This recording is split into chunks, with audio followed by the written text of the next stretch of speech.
Hi everyone, Aaron here for Zollotech, and this past week was filled with updates and news, and so we had the release of iOS updates as well as the Mac Studio and Studio Display and iPhone SE and iPad Air, and so there was a lot going on, and so I didn't cover news the previous week. So this is your news update for the week of March 20th, 2022. And I've been covering leaks and rumors for a while, and I'll put those at the end of the video if you're not interested in those. But lately it seems more and more are getting the leaks and rumors wrong. We expected a new MacBook Air. We also expected an update to the MacBook Pro 13-inch, and we didn't see any of those at the recent Apple event. So I think this is a good thing. It's great news for many of us, as we really haven't had much of a surprise or excitement for quite some time, and it's good to see that seems to be coming back regularly. Now today, Apple had a huge outage. By the time you're watching this, it could be over, but if you go to Apple's system status page, you can see now everything from account sign-in to iCloud Calendar, the App Store, and more are completely down. In fact, in some Apple stores, they're actually using paper to fill out sales and things like that. So there's been a major issue. They don't necessarily update this right away, and you could see what's actually resolved in a little while actually show up here, but you'll see 19 current outages, 7 outages resolved today, and so a lot going on. So hopefully this is resolved very soon by the time you're watching this video or earlier. Now, the teardown of the latest iPhone SE 3rd Gen actually reveals it does have a larger battery. Now, I shared this on Twitter where it actually showed a little bit larger battery in coconut battery. Let me share that. And you can see here's the post here where I actually shared the iPhone SE 3rd generation, and according to this, it says it has a 2007 milliamp hour battery. However, someone did a teardown, and you never know if this is 100% accurate until you look at the battery itself, but PBK Reviews took one apart on YouTube and actually found it to be 2018 milliamp hours. So it's an increase from 1821 from the 2nd gen. So it definitely gets some extra battery life, and I've also seen some other people that have been using it full-time saying they're getting 5 to 7 hours of screen on time. Of course, I have to test that full-time myself to see if that holds true, but it's just something to note. Also, it uses Qualcomm's Snapdragon X57 modem for 5G, so it no longer has an Intel modem, it has a Snapdragon modem. Now, Apple's latest Studio Display stand can be upgraded in the store by Apple employees. So many people thought it wasn't upgradable. So if you decided you don't just want the tilt stand, you can do the height adjustable or VESA mount stand as well. So Apple can actually swap that for you in store. And also, if you use Boot Camp to run Windows on your Mac, Apple has updated it to recognize the new Studio Display. So if you were concerned about that, it should work as well. Also, not only does the Studio Display have an A13 Bionic internally, but it has 64 gigabytes of storage. It's almost like Apple took the old iPhone SE and stuck it inside the Studio Display. So with many reporting the camera on the front just not really behaving or performing like you would expect, I would expect an update soon, as it does seem to run iOS 15.4. Now, the iPad Air 5th Gen is getting some criticism from some users who say it creaks or the metal is thin to the point where you can feel the battery. Now, I find this a bit odd, as I do have one right here, and if we open it up, I'll just take the folio case off of it and unlock it here, and it feels the same to me as the 4th gen. In fact, it's the same weight. It's slightly heavier technically. It's 0.02 pounds or 7 grams heavier than the 4th gen. So side by side, they're basically the same. Some were saying you could feel the battery. I don't notice a difference at all. They have the same thickness, they have the same width, depth, and everything else. So there's no difference as far as that goes. In fact, it would cost them far too much money to retool everything. So it's possible that some of the glue isn't fully seated on the display itself, causing maybe the creaking, but I tried to get this to creak just by twisting it ever so gently, and I haven't noticed a single problem. And I picked this up from Apple. They didn't send this to me. I picked one up myself, and maybe there's some slight differences, but it's technically heavier, so it doesn't seem they've changed anything. I'd be curious to know if you're noticing this on an iPad Air 5th Gen, if you picked one up as well. Now, if you have AirPods, we've been wanting to update these ourselves for quite some time. The update process is not the greatest with AirPods and AirPods Pro, and Apple is now able to do that in store. I mentioned this some time ago, and they're now able to do AirPods 2 updates. So before they were able to update AirPods Pro and AirPods 3, now they can update AirPods 2 in the store. Hopefully one day we'll get that ability on the phone itself, where we could go into settings maybe and just look for an update and update it like we do our iPhone if we want to get the latest firmware update. So that's something that seems to be a bit lacking in this set of AirPods, something we haven't seen yet, but hopefully we'll see in the future, as Apple is allowing it in the store, so they definitely could allow it on our phones. Now, if you use Apple's Home, it's okay. It could use some updates, but one thing that it hasn't supported yet is Matter. Matter is a new standard that's actually backed by Apple, and it looks like it's delayed till the end of 2022, or at least around September. And maybe it's because iOS 15.4 technically had support, and then it said it wouldn't work in the notes. So maybe Apple has some plans to introduce some new smart home technology, or maybe a hub or something better.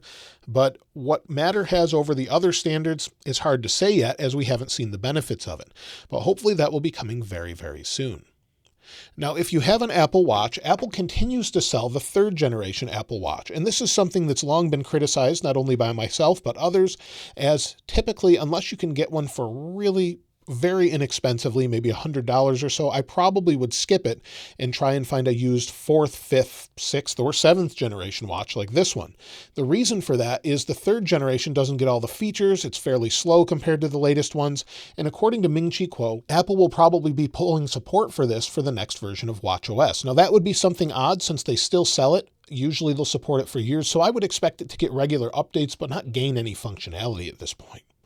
Now, as far as iOS 15.4 and watchOS 8.5, one thing Apple has done that's really great is given you the ability to update or restore your watch if it has a problem. So maybe you're having a problem with your Apple Watch, you updated to a beta, it can go into sort of a recovery mode and you can now restore it with your iPhone. Apple detailed this on a website, and this is something that's new with watchOS 8.5 and iOS 15.4. So maybe we'll be able to downgrade our watch in the future, but at least we have a way to recover it without pushing it to an Apple store or sending it out so they can do it for us. So hopefully we'll see more of that in the future, along with maybe an AirPods updater. I keep getting asked by a lot of people, when will we get invites for WWDC, or the Worldwide Developer Conference?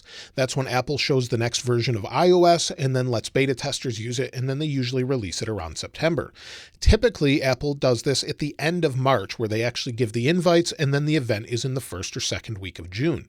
That's usually what Apple does, and based off of last year, they sent out invites on the 30th of March. So I would expect the invites to go out probably next week. Of course, it could be this week as well. I would expect them next week, and then we'll have the event, of course, in June. Now, the question is whether or not it will be virtual or in person. Depending on where you live in the United States, has different policies as far as being in person and things like that. And in California, it looks like, based off of what Google's doing, virtually, we'll probably have another virtual event.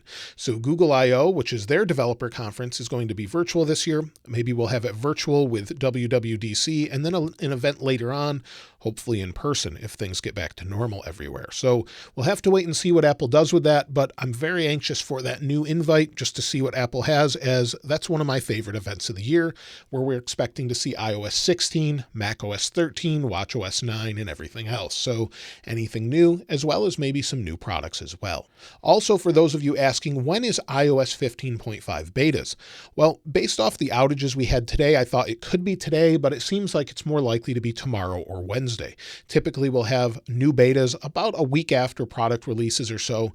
So usually we can expect one starting on the 22nd or 23rd of March, where we'll have iOS 15.5 beta 1, and then a couple weeks later we'll have beta 2 and so on, just like Apple normally does. So we can expect that and iOS 15 beta updates or 15 versions up until September, where we'll get iOS 16. That's what Apple does every year, and unless they change something, we can expect that this year. Now, as far as iPhone 14, there's been some additional information about it since Apple's getting closer and closer to actual production of it.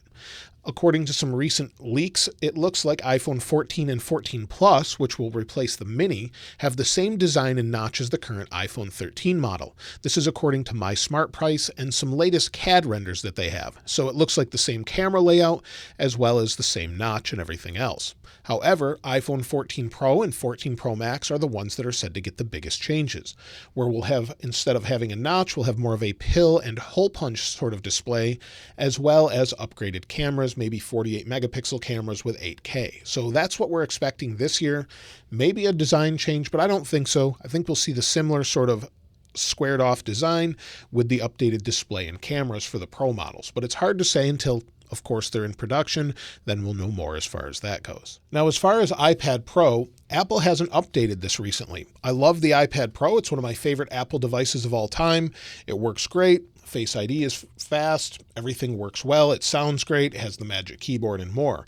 However, we haven't seen an update this year, and it looks like we could see one in 2022.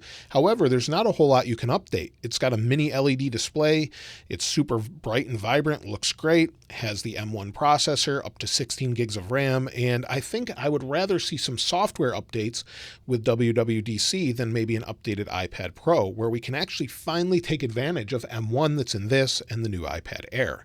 So it's possible we'll see a new one this year, but if we do, it'll be a little bit later on. As far as the Macs this year, we really expected at the last event to have an updated MacBook Pro 13-inch, but we never got that. And so that's expected to be a little bit later this year, where they'll update it a little bit. Instead of just having an M1, we'll go to whatever their next processor is, whether that be M2 or M1X or something along those lines. Now, Mark Gurman this week said that the updated MacBook Air was pushed to the second half of 2022. He also noted that he does not expect the latest MacBook Pro lineup to be updated until next year. So for those of you that bought a MacBook Pro with the mini LED display, I wouldn't expect a big update until next year as far as the processors go. Kuo-Ming Chi has also said that LG has been working on super bright OLED panels for future Macs, maybe in 2025. However, at that time, I would expect micro LED to take its place, to be not only in all the iPads, but also Macs as well. Micro LED is sort of the next version of what would be the future of panels or displays. So I would expect micro LED to take the place of OLED, where it should last a little bit longer. You wouldn't have to worry about burn-in as much, and you get all of the advantages of OLED, but also the brightness of LED. So those things combined, Samsung's already got some of those panels as far as televisions and more, and they look fantastic. So whether or not Apple is just doing this as a backup to make sure they have them, or some other maybe strategy in the future, is hard to say, but 2025 is 3 years out, and given the latest record of things that have not shown up yet, it's hard to say if that's actually going to be accurate or not. Now, also, Apple is working on the AR VR headset. Hopefully we'll see something like that as a surprise at WWDC, and maybe that's why we have the M1 in the iPads, where it could communicate back and there's maybe some more efficiency or some different functionality we're unaware of. But either way, they're working on it. Hopefully we'll see more about that within the next few months. Let me know what you're most excited about in the comments below. And of course, if you'd like to get your hands on this wallpaper, I'll link it in the description like I normally do. If you haven't subscribed already though, please subscribe. And if you enjoyed the video, please give it a like. As always, thanks for watching. This is Aaron. I'll see you next time.